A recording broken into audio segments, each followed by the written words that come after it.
Hello guys, welcome back to my channel. I am Kajal Kumari और आज आपका स्वागत है क्यूट आलोक चौंकर के चैनल में। तो चलिए आज हम पढ़ते हैं quadrilateral. What is quadrilateral? Quadrilateral एक शेप होता है, फोर साइड का शेप होता है। एक इसकी एक ये पहचान होती है कि ये एक मतलब ऐसे ऐसे थ्री साइड का शेप या फिर कोई भी थ्री साइड होगी तो ये क्वाड्रिलेटरल नहीं होगा। और जो क्वाड्रिलेटरल मीन्स क्या होता है? क्वाड मीन्स होता है फोर, मीन्स क्वाड का मीन्स होता है फोर। जैसे कि ये four line, four side, four vertex होती हैं। इसमें साइड कितनी होती हैं? यहाँ से लेकर यहाँ तक ए और बी तक जितनी भी दूरी होगी वो हमारी साइड के अंदर आती है। तो मीन्स ऐसे इसकी फोर साइड हुई। और देन एंगल, एंगल मीन्स होता है ये अंदर के जितने भी ऐसे एंगल होते हैं ये सारे एंगल होते हैं, तो ये भी फोर होते हैं। देन हमारे अब diagonal. What is diagonal? Diagonal means होता है कि ये हम डायगोनल मीन्स ऐसे बाइसेक्ट होते हैं। ये जो दो लाइन जब आपस में बाइसेक्ट करती है मतलब वो डायगोनल होती हैं। और डायगोनल इसके टू होते हैं। देन वर्टेक्स, वर्टेक्स मीन्स ये क्लोर जिनको कहते हैं, जहाँ पर मतलब दो लाइन मीट होती है वहाँ पर हमारी वर्टेक्स होती है। तो देन ये वर्टेक्स होती है हमारी फोर। और मतलब अगर ये तीन साइड की कोई भी शेप होती है वो क्वाड्रिलेटरल के अंदर नहीं आती है। अब चलते हैं हम अपने दूसरे टॉपिक पर। चलिए अब हमारा नेक्स्ट टॉपिक है adjacent side and opposite angle. अब एडजेसेंट मीन का मतलब क्या होता है? इसका मतलब होता है नियरेस्ट। एडजेसेंट का मीनिंग होता है नियरेस्ट। तो नियरेस्ट साइड और opposite angle, opposite as you know उल्टा होता है। तो एडजेसेंट साइड कौन सी होती है? देखिए जैसे एक ये साइड है और एक ये साइड है। ये एक साइड हमारी, ये एक जो लाइन है इस पर अगर हमारी ऐसी कॉमन एंड पॉइंट मतलब दो ऐसी लाइन हो जो कि एक ही लाइन पर एक कॉमन एंड पॉइंट हो, मतलब ये एक लाइन है इसी के ऊपर ये बन रही है और इसी के ऊपर ये बन रही है, तो ये हमारी एडजेसेंट साइड कहलाएगी। और अपोजिट एंगल साइड क्या होती है? अपोजिट साइड मीन्स ये इसके अपोजिट है और ये इसके अपोजिट है, ये तो आपको पता ही है। अब एडजेसेंट एंगल क्या होते हैं? एंगल मीन्स इसी का मीनिंग होता है साइड का भी कि एक ही लाइन पर ऐसे जब दो एंगल बनेंगे तो ये एडजेसेंट एंगल के अंदर आएंगे। और opposite angle, opposite angle means ये एक एंगल है तो ये इसके अपोजिट है, ये इसके अपोजिट होगा, और ये एक एंगल है ये इसके अपोजिट होगा। ऐसे मतलब जब अपोजिट मीन्स उल्टे विपरीत होते हैं कि ये एंगल इसके विपरीत है और ये इसके। और एडजेसेंट एंगल, एंगल मीन्स एक ही लाइन पर, means that this is line and we make two line on this line, हमने इसके ऊपर दो लाइन बनाई। तो अब ये हमारी एडजेसेंट साइड के अंदर आएंगी, ये और दिस वन। और इसके अंदर एडजेसेंट एंगल के मतलब ये एक एंगल में आएंगी। अब हमारा नेक्स्ट टॉपिक है sum of the angle is 360। Means ये क्वाड्रिलेटरल है और इसके जब हम एंगल मतलब ये एक एंगल है इसके फोर, अगर हम इन फोर का प्लस कर देंगे, इनको हम प्लस कर देंगे तो 360 डिग्री हमारा बनेगा। ये इसकी एक प्रॉपर्टी है। मतलब क्वाड्रिलेटरल के अंदर अगर फोर एंगल का सम होगा तो वो 360 डिग्री का ही होगा। और interior angle and exterior angle क्या होता है? Interior means has you know अंदर के एंगल, जितने भी अंदर के एंगल होंगे उनका तो आप पता ही है कि 360 डिग्री होगा। और एक्सटीरियर एंगल होते हैं मीन्स दैट कि ये जैसे एंगल बन जाए, ये मतलब एक्सटीरियर मतलब बाहर की तरफ, जो हमारा ये शेप है क्वाड्रिलेटरल का, इससे अगर बाहर की तरफ एंगल बन रहे हैं तो इनका भी सम कितना होगा? 360 सम ही होगा। अगर हम इनका सम करेंगे तो 360 डिग्री होगा। चलिए अब हम आपको कुछ एग्जांपल करके भी बताते हैं। तो चलिए अब हम कुछ एग्जांपल करते हैं। तो देखिए ये क्वाड्रिलेटरल है, इसमें एक वैल्यू है हमारी x, एक है 52, एक है 120 और दिस इज जो ऐसा साइन होता है राइट एंगल होता है तो उसका तो पता ही है 90 डिग्री बनता है। तो अब चलिए हम इसको स्टार्ट करते हैं कैसे होगा। तो 90 plus 120 plus 52 plus x equal to हमारा कितना होगा? 360, क्योंकि हमारी इसमें प्रॉपर्टी लग रही है एंगल सम प्रॉपर्टी कि मतलब एंगलों का सम होगा वो जितना भी होगा वो 360 ही होगा। तो चलिए अब देखो, अब हम इन सब को प्लस करके लिख देंगे।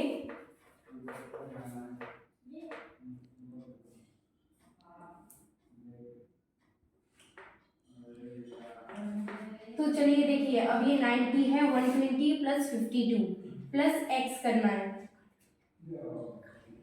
तो अब 120 और प्लस 90 प्लस 52 हमारा कितना होता है 1। तो अब ये हमारा होता है 268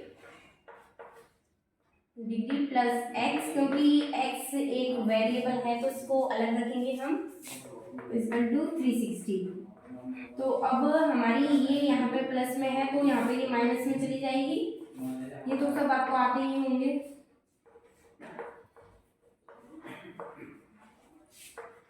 तो अब हम इनको माइनस कर लेंगे जरा।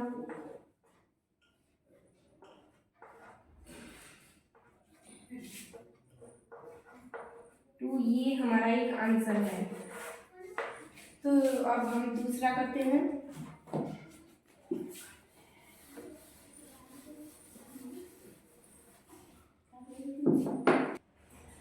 तो अब हमारा ये नेक्स्ट क्वेश्चन, और देखो ये हमारा 3x है, ये 4x है और ये 60 है, और ये हमको पता ही है कि ये राइट एंगल टू 90 डिग्री।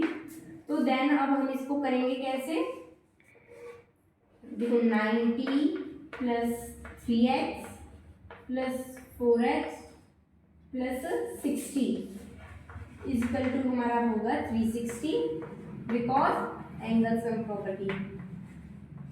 ये इतना ज़रूरी होता है कि हमको पता पड़े कि कैसी एंगल की प्रॉपर्टी लगती है इसमें। तो 90, अब देखिए ये हमारी वेरिएबल है तो पहले हम इनको प्लस कर देंगे और इसको जो हमारी ये है इनको हम इधर ले जाएंगे। ये हमारा आ गया और ये हमारा आ गया। अब हम इसको इधर ले जाएंगे, ये हमारा माइनस में हो जाएगा।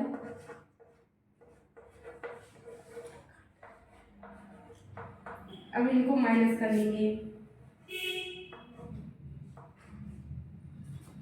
अब हमारे ये आ गया x इक्वल टू हमारा आ गया 30, क्योंकि ये अब थी तो हम इससे इसको काट देंगे, ये तो आते ही हैं। तो अब x का मान आ गया हमारा 30। तो अब ये हमारा कंप्लीट आंसर अभी नहीं आया है, क्योंकि हमारी ये जो वेरिएबल में दी गई थी जैसे कि 3x, तो इसका मल्टीप्लाई कर देंगे हम 70 का इससे, वो 30 का,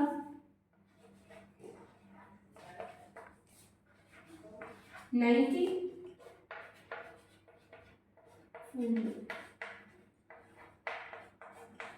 120 डिग्री। अब ये है हमारा फाइनल आंसर। अब ये कुछ एग्जाम्पल हो गए हैं, तो चलिए अब हम इनके काइंड भी पढ़ते हैं, क्वाड्रिलेटरल कितने प्रकार होते हैं। चलिए अब हम चलते हैं इसके कुछ टाइप्स के बारे में पढ़ते हैं।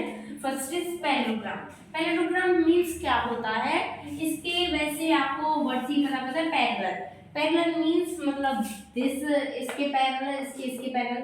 तो मतलब इसमें क्या होता है, अपोजिट जो साइड होती हैं ये और ये अपोजिट, ये सारी इक्वल होती हैं, मतलब अपोजिट साइड आर इक्वल होती हैं। ये इसके साइड इक्वल होगी पर ये इसके साथ इक्वल नहीं हो सकती, तो ये इसके साथ इक्वल होगी और ये इसके साथ इक्वल होगी। और इसमें जो एंगल होते हैं वो एक दूसरे के अपोजिट होते हैं, कि मतलब ये इसके अपोजिट होगा और ये इसके अपोजिट होगा। ओके, और इनमें जो डायगोनल होते हैं वो 2 होते हैं, मतलब ऐसे बाइसेक्ट करते हैं जो।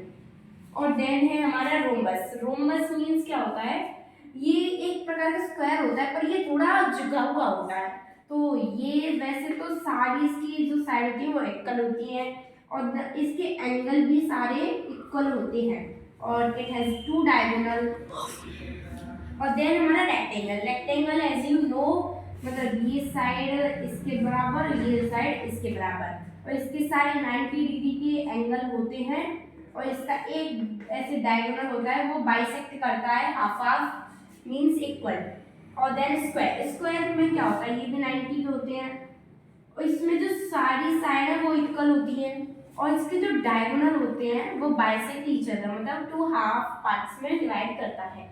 और ये पैरेललोग्राम और रेक्टेंगल में क्या अंतर हुआ, पैरेललोग्राम मीन्स होता है मतलब उसका होता है एक तो एंगल, और इन दोनों के एंगल डिफरेंट होते हैं, एंगल डिफरेंट होती हैं। देन साइड भी इसकी डिफरेंट होती हैं, ओके।